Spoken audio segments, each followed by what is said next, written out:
Friends, welcome back to my YouTube channel. कैसे हो आप सब और कैसी चल रही है आपकी जीत की तैयारी। आई होप आप सब बहुत अच्छे होंगे। आज की हमारी क्लास मोस्ट इम्पोर्टेंट होने वाली है, क्योंकि आज हमारा टॉपिक रहने वाला है यूनियन बजट 2024-25।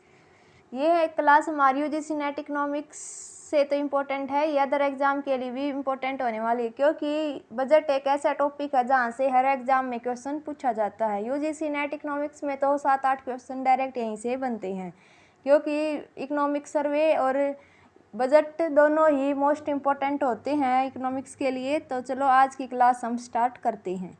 और आज की क्लास में हम सिर्फ उन्हीं बातों पर चर्चा करेंगे जो कि हमारे एग्ज़ाम के पॉइंट ऑफ व्यू से इम्पोर्टेंट हैं, क्योंकि हमें इस बात की चर्चा नहीं करनी कि इस बार का बजट अच्छा था या बुरा था, कैसा था। बस हमें ये देखना कि हमारे एग्ज़ाम में क्वेश्चन क्या आएगा। हमें सिर्फ की हाइलाइट्स पर ही फोकस रहेगा जो हमारे एग्ज़ाम के लिए इम्पोर्टेंट है। अदर थिंग्स हम नहीं करेंगे, क्योंकि करने को तो बजट बहुत बड़ा होता है, लेकिन हम इम्पोर्टेंट्स करेंगे जो हमारे एग्ज़ाम में क्वेश्चन डायरेक्ट बनेगा।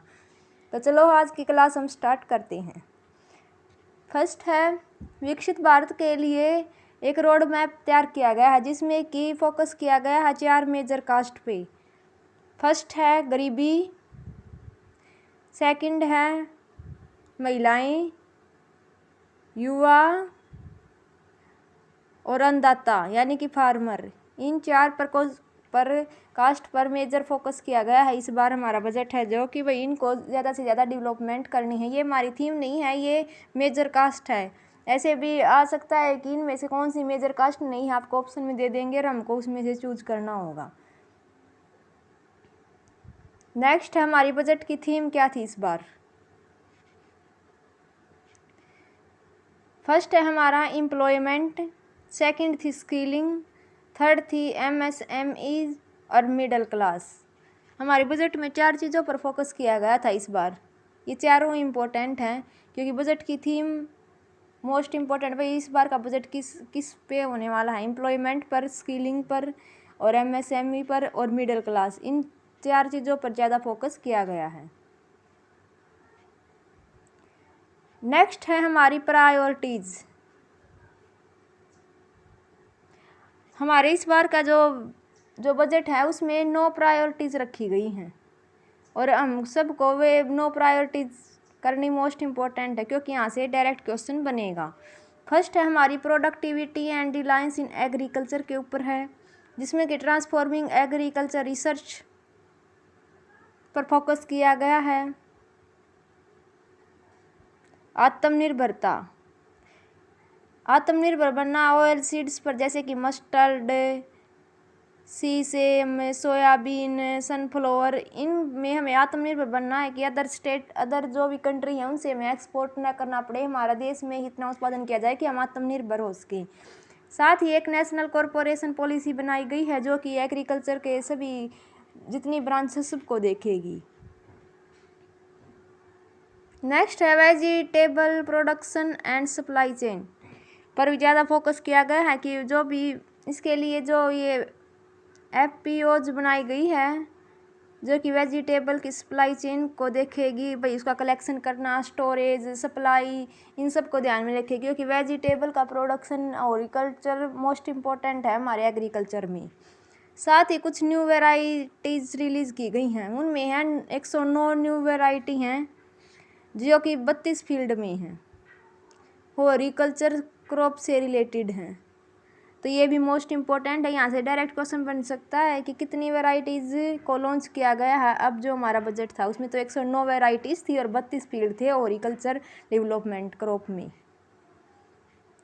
नेक्स्ट है नेचुरल फार्मिंग को भी मोस्ट इम्पोर्टेंट माना गया है। इसके अंतर्गत 1 करोड़ फार्मर्स को कवर करने का इरादा रखा गया है नेचुरल फार्मिंग में। नेक्स्ट है सर्टिफिकेट और ब्रांडेड दिए जाएंगे नेक्स्ट 2 ईयर्स के लिए, और 10,000 need based bio input resource centre बनाए जाएंगे। 10,000, यहाँ से डायरेक्ट क्वेश्चन बन सकता है कि बायो इनपुट रिसोर्स सेंटर कितने बनाए जाएंगे। 10,000। आगे है श्रिम्प प्रोडक्शन एंड एक्सपोर्ट पर भी ध्यान दिया गया है, इसमें नाबार्ड के थ्रू ये काम किया जाएगा। ये मोस्ट इम्पोर्टेंट है। डिजिटल इंफ्रास्ट्रक्चर DPI DPI में सभी जितने भी फार्मर्स हैं उनकी लैंड्स को 3 साल के अंतर्गत सभी को डिजिटल कर दिया जाए भाई, क्योंकि उनकी जितनी भी किले हैं, उनकी कितनी भी ज़मीन है, उन सब को डिजिटल कर दिया जाएगा ऑनलाइन। और डिजिटल क्रॉप सर्वे में 400 डिस्ट्रिक्ट में किया जाएगा। और इंश्योरेंस किया जाएगा जन समर्थ बेस्ड किसान क्रेडिट कार्ड के ऊपर जन समर्थ दिया जाएगा। ये मोस्ट इम्पोर्टेंट है ये वाला एग्रीकल्चर में, कि पूछ सकते हैं कि जो क्रॉप सर्वे है वो कितने डिस्ट्रिक्ट के अंदर होगा। 400 डिस्ट्रिक्ट के अंदर होगा। 3 साल के अंदर अंदर सभी जितने फार्मर सब की लैंड को डिजिटल कर दिया जाएगा।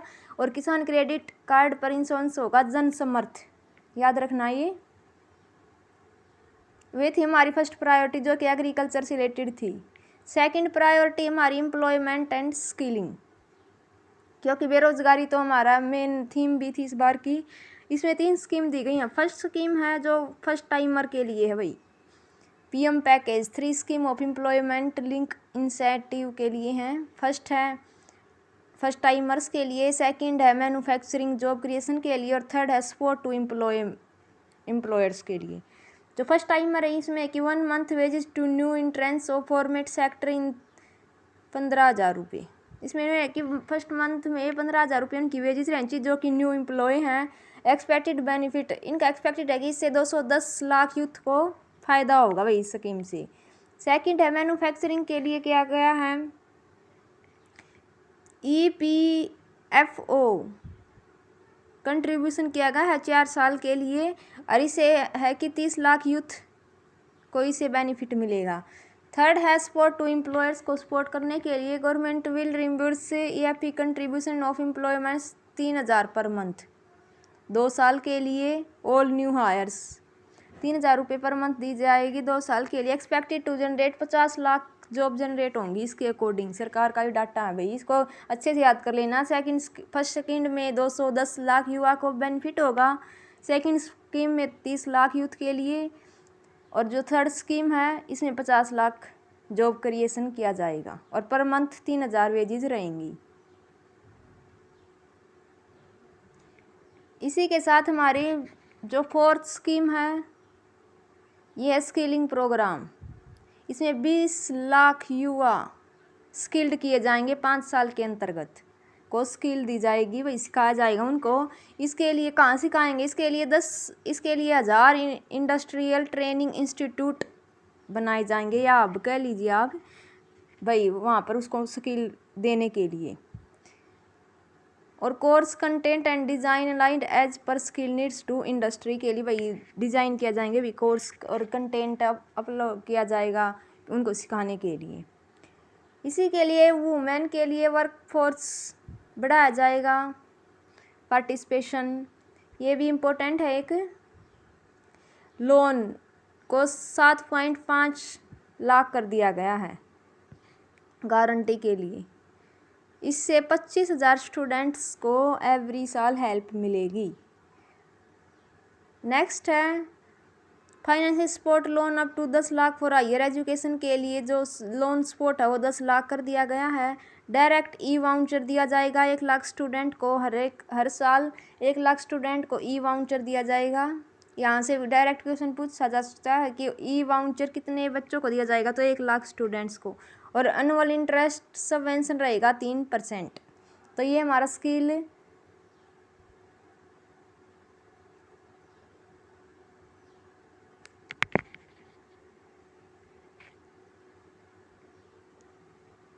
स्किल और डेवलपमेंट से रिलेटेड था। थर्ड है हमारा inclusive human resources and development and social justice से संबंधित है। इसमें फर्स्ट है पूर्वोदय विकास बी और विरासत बी। इस पे मोस्ट इम्पोर्टेंट है ये, यहाँ से एक डायरेक्ट क्वेश्चन बन सकता है कि पूर्वोदय क्या है। यह एक प्लान है जो कि रिच स्टेट के लिए है, ईस्टर्न पार्ट ऑफ कवरिंग के लिए। इसमें 5 स्टेट को शामिल किया गया है, बिहार, झारखंड, वेस्ट बंगाल, उड़ीसा और आंध्र प्रदेश पूर्वोदय के अंतर्गत, ताकि इनको अपॉर्चुनिटी दी जा सके।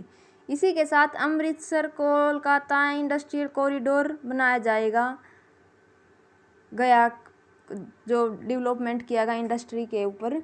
उसके अकॉर्डिंग यहाँ पर एक कॉरिडोर बनाया जाएगा। यहाँ से क्वेश्चन बन सकता है कि कौन सा कॉरिडोर है, अमृतसर कोलकाता इंडस्ट्रियल कॉरिडोर। और एलोकेशन 3 लाख करोड़ रुपए स्कीम बेनिफिट होगी वुमेन एंड गर्ल्स के लिए। इसी के अंतर्गत एक और योजना है प्रधानमंत्री जनजातीय उन्नत ग्राम अभियान। इसके अंतर्गत 63,000 विलेजों को बेनिफिट होगा, 5 करोड़ ट्राइबल पीपल। इसमें आ सकता है कि जो कि प्रधानमंत्री जनजातीय उन्नत ग्राम अभियान है वह कितने विलेज को कवर करेगा, तो 63,000। यहाँ से डायरेक्ट क्वेश्चन बन सकता है। नेक्स्ट है हमारा India post payment bank setup किया जाएगा नॉर्थ ईस्ट रीजन में, जिसमें कि 100 ब्रांच होंगी, मोर देन 100 ब्रांच, मतलब 100 से ज़्यादा ब्रांच होंगी इंडिया पोस्ट पेमेंट बैंक। इसको याद रखना, नॉर्थ ईस्ट रीजन में है ये। फिर आंध्र प्रदेश रिकॉग्नाइज एक्ट बनाया गया है एक आंध्र प्रदेश के लिए। जो आंध्र प्रदेश के जो सेट होते हैं उसमें ये डायरेक्ट क्वेश्चन यहाँ से बन सकता है। इसके लिए फाइनेंशियल सपोर्ट दिया गया है 15,000 करोड़ रुपए का। इसके लिए पोलवारम इरिगेशन प्रोजेक्ट इंश्योरेंस बनाया गया है। और water power railways and roadways in Kothapura node is Visakhapatnam Chennai industrial corridor and Orvakal node on Hyderabad Bangalore industrial corridor. जो कि इसमें ये 2 कॉरिडोर के नाम दिए गए हैं, ये मोस्ट इम्पोर्टेंट को याद कर लेना। विशाखापट्टनम चेन्नई इंडस्ट्रियल कॉरिडोर और हैदराबाद बेंगलोर इंडस्ट्रियल कॉरिडोर के अकॉर्डिंग बनाया जाएगा। हमारी नेक्स्ट प्रायोरिटीज है मैन्युफैक्चरिंग एंड सर्विस सेक्टर से रिलेटेड।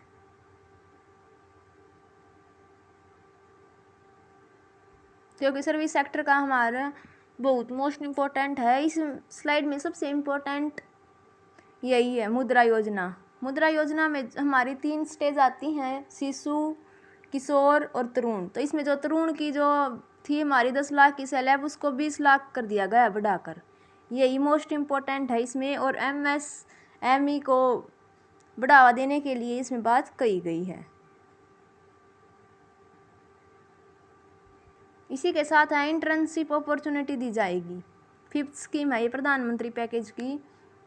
इंटर्नशिप अपॉर्चुनिटी दी जाएगी 500 टॉप कंपनीज को। 1 करोड़ यूथ 5 ईयर्स, 5 साल में 1 करोड़ युवाओं को अपॉर्चुनिटी दी जाएगी इंटर्नशिप की। भाई इंटर्नशिप्स करो वहाँ पर।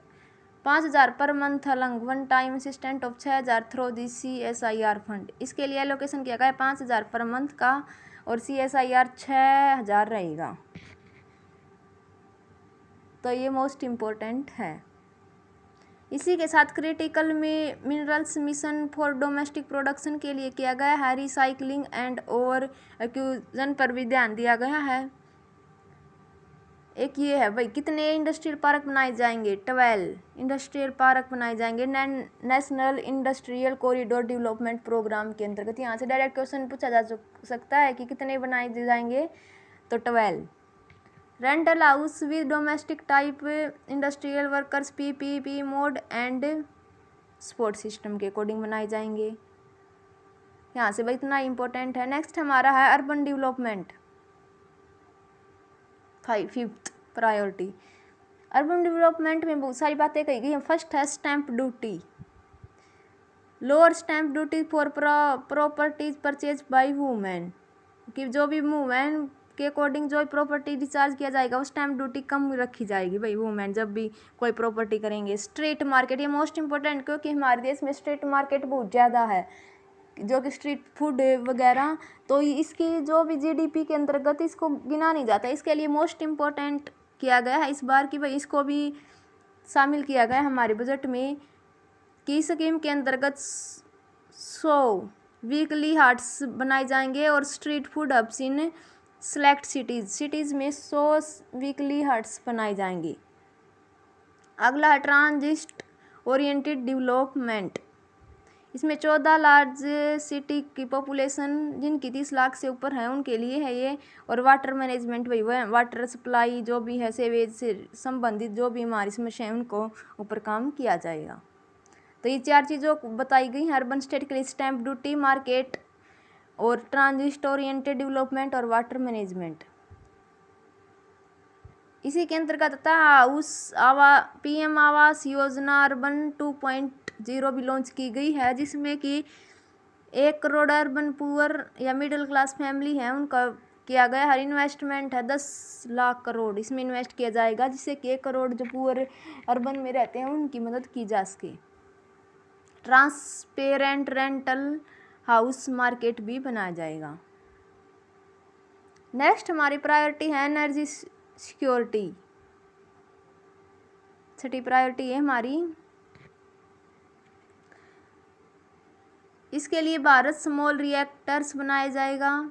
Initiative with private sector in nuclear energy के लिए भारत स्मॉल रिएक्टर बनाया जाएगा। और R&D Bharat small modular reactor and new technology for energy के लिए लाया जाएगा। एक एनर्जी ऑडिट बनाया जाएगा, जिसमें कि 60 क्लस्टर को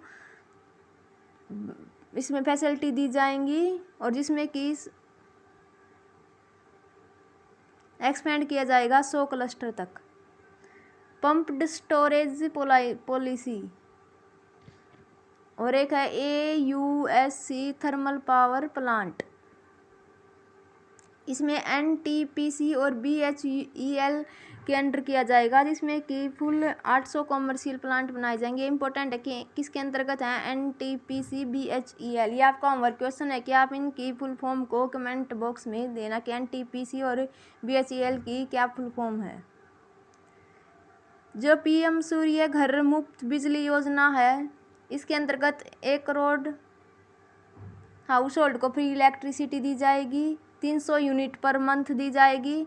और अब तक रजिस्टर्ड कितने हो गए हैं 1.28 करोड़ रजिस्ट्रेशन इसके अंतर्गत एप्लीकेशन आ चुकी हैं। ये मोस्ट इम्पोर्टेंट है हमारी भी, क्योंकि हमारी स्कीम से भी बहुत सारे क्वेश्चन बनते हैं। तो 1 करोड़ को इसमें इलेक्ट्रिसिटी फ्री दी जाएगी, 300 पर यूनिट पर मंथ दी जाएगी और 1.28 करोड़ इसमें रजिस्ट्रेशन हो चुकी हैं। नेक्स्ट है हमारा इंफ्रास्ट्रक्चर में जो हमारा एलोकेशन हुआ है वो 11,11,111 रुपये हुआ है, जो कि मोस्ट इम्पोर्टेंट है। और ये हमारी GDP का 3.4%। यहाँ से डायरेक्ट क्वेश्चन बन सकता है कि इंफ्रास्ट्रक्चर में जो एलोकेशन हुआ वो हमारी GDP का कितना है, तो 3.4% इम्पोर्टेंट है ये। और एलोकेशन हुआ है 11,11,111 और 1.5 लाख जो स्टेट हैं उनको लॉन्ग इंट्रेंस फ्री लोन दिया जाएगा इसके अंतर्गत। और फेज 4 आया है इसका PMGSY स्कीम का, जिसमें कि 25,000 रूरल हैबिटेशन कनेक्टिविटी बनाई जाएगी। ये इम्पोर्टेंट है कि 4th में कितनी की जाएगी, 25,000, याद रखना ये। साथ के साथ अपने नोट्स बना लीजिए, क्योंकि ये की पॉइंट्स बहुत इंपॉर्टेंट हैं, क्योंकि डाटा ऐसे याद नहीं होता, लिखना मोस्ट इम्पोर्टेंट तभी याद होगा। नेक्स्ट है हमारा इरिगेशन और फ्लूइड मिटिगेशन के लिए भी कुछ एलोकेशन किया गया है, जिसमें कोसी मेसी इंट्रास्टेट लिंक में 11,500 करोड़ रुपए सपोर्ट दिया गया financially. Fluid management and related project in Assam, Sikkim and Uttarakhand 3 states के अंतर्गत किया जाएगा। क्वेश्चन बन सकता है कि इनमें से कौन से स्टेट हैं, तो आपको याद रखना 3 स्टेट हैं, असम, सिक्किम और उत्तराखंड। रिकंस्ट्रक्शन एंड रिहेबिलिटेशन किया जाएगा हिमाचल प्रदेश में। तो ये आप इम्पोर्टेंट है, याद रखना। नेक्स्ट है हमारा 7th इंफ्रास्ट्रक्चर में टूरिज्म को बढ़ावा देने के लिए तो विष्णुपथ टेम्पल कॉरिडोर और महाबोधि टेम्पल कॉरिडोर बनाया जाएगा। Model Kashi Vishwanath temple corridor जो बना रखा है उसके मॉडल पे ही 2 कॉरिडोर बनाए जाएंगे, विष्णुपथ टेम्पल कॉरिडोर और महाबोधि टेम्पल कॉरिडोर। यहाँ से डायरेक्ट क्वेश्चन बन सकता है कि किसके मॉडल पर ये बनाए गए हैं, तो Kashi Vishwanath temple corridor. Initiative for Rajgir के लिए इनिशिएटिव बनाया जाएगा, जो कि हिंदू, बुद्धिस्ट एंड जैन के लिए इम्पोर्टेंट है। फिर है नालंदा, जो हमारी यूनिवर्सिटी है, उसको टूरिस्ट बनाया जाएगा। साथ ही उड़ीसा के भी एलोकेशन किया जाता है कि उनकी टेम्पल या मतलब कि माउंटेन सब के लिए, तो उड़ीसा के लिए भी इसमें एलोकेशन किया गया है। नेक्स्ट हमारी प्रायोरिटी है इनोवेशन, रिसर्च एंड डेवलपमेंट, क्योंकि रिसर्च मोस्ट इम्पोर्टेंट हमारा टॉपिक लगा लीजिए। इसके लिए अनुसंधान नेशनल रिसर्च बनाया गया है, जिसमें कि 1,00,000 करोड़ इनोवेटिव लिखा गया है। और स्पेस इकोनॉमी ये न्यू टर्म है, तो इसको याद रख लेना। इसके अंतर्गत स्टेप सेटअप किए जाएंगे। 1,000 करोड़ रुपए दिए गए हैं कैपिटल फंड के लिए। के स्पेस इकोनॉमी के लिए 1,000 करोड़ रुपए सेटअप करने के लिए दिए गए हैं। ये हमारी लास्ट प्रायोरिटी है। नेक्स्ट जनरेशन रिफॉर्म्स, हमने अब अपना ध्यान तो रख लिया, लेकिन जो हमारी आने वाली जनरेशन है उसके लिए भी कुछ सोचा गया है। इसके लिए rural and urban related action लिए गए हैं, जिसमें कि भू आधार फॉर ऑल लैंड, जैसे कि हमारा आधार कार्ड होता है उसी तरह हमारा भू आधार होगा, जिसमें कि लैंड से रिलेटेड हमारी सारी इन्फॉर्मेशन होंगी। तो भू आधार को रखा गया है। Survey of map sub division current ownership, survey किया जाएगा सब डिविजन्स के लिए। और linkage to the farmers restriction, साथ ही हमारा रिकॉर्ड रखा जाएगा। अर्बन एरिया का भी डिजिटल किया जाएगा और GIS मैप के अंतर्गत। और डिजिटलाइजेशन ऑफ ये मैप्स वही है इम्पोर्टेंट, और रजिस्टर किया जाएगा, और मतलब कि ऑनलाइन कर दिया जाएगा सब कुछ। और इसके लिए एक भू आधार चलाया जाएगा।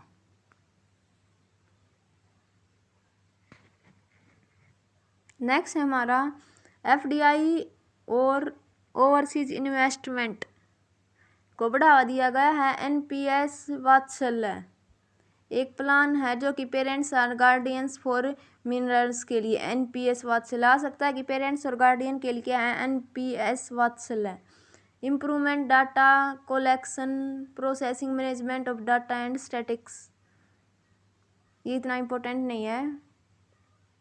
एक है न्यू पेंशन स्कीम NPS, इसमें जो भी हमारे एड्रेस इशू हैं, प्रोटेक्शन, कॉमन सिटीजन, फिजिकल आदि से संबंधित हैं NPS, इन सब का हमारा ध्यान रखा जाएगा। तो ये थी हमारी 9 प्रायोरिटी जो कि मोस्ट इम्पोर्टेंट थी, क्योंकि यहाँ से क्वेश्चन जरूर बनेगा। अब हम चलते हैं हमारे कुछ डाटा के ऊपर। Improvement of current account deficit, जो हमारा करंट डेफिसिट है ये बढ़ रहा है। और जो हमारा इंडिया ग्रो GDP है जो 8.2% है 2024 में, जो कि बहुत अच्छी है इसकी। जो हमारे लिए इम्पोर्टेंट हम सिर्फ उन्हीं को रखेंगे, जैसे कि हमारी NPA है ये हमारी कम हो रही है, ये भी बहुत अच्छी बात है हमारे लिए। नेक्स्ट हमारा फिस्कल डेफिसिट, यहाँ से क्वेश्चन बनता है फिस्कल डेफिसिट कितना, तो हमें 2023 और 24 बस ये दो ही फिगर करनी है। 2023 में 6.4 था और 2024 में 5.6 था। इन्फ्लेशन रेट भी हमारा कम हुआ है, पहले हमारा 6.7 था, अब कम होके 5.4 हो गया, ये भी एक अच्छी बात है हमारी इकोनॉमी के लिए। फिर टैक्स प्रपोजल है जो कि सिंप्लीफिकेशन इन टैक्स के लिए है। Review of income tax act 1961, simplification of charities TDS को सिंप्लीफिकेशन करना, और लिटिगेशन एंड अपील और डीपनिंग द बेस, 4 चीज़ों को किया गया है। इसमें sector specific custom duty proposal बनाया गया है। Comprehensive review the rate of structures of trade, removal of duty, inventory and reduction of dispute को रिडक्शन और रिमूव किया गया है। इसके लिए ये हम कर लेते हैं बारी। जो फुल एक्सेम्प्ट 3 मोर कैंसर मेडिसिन थी कस्टमर ड्यूटी को, उनको एग्जेम्प्ट कर दिया है, जो कि हमारी मेडिसिन के लिए अच्छी बात है। रिड्यूस कम कर दिया गया है BCD को 15% फ़ोन पे, चार्जर पर आदि पर मोबाइल इंडस्ट्री के लिए। रिडक्शन कस्टम ड्यूटी गोल्ड में और सिल्वर में कम कर दी। गोल्ड में तो 6% है और प्लेटिनम में 6.4% कम कर दी गई है। BCD श्रिम्प पर, फिश फीड पर कम कर दी गई है 5%। Capital goods and manufacturing of solar cells and panels पर भी कम कर दी गई है। Fully exempt custom duty 25 critical minerals, critical minerals 75 उनमें भी बिल्कुल ख़त्म कर दी गई है, तो ये हमारे लिए बेनिफिट है।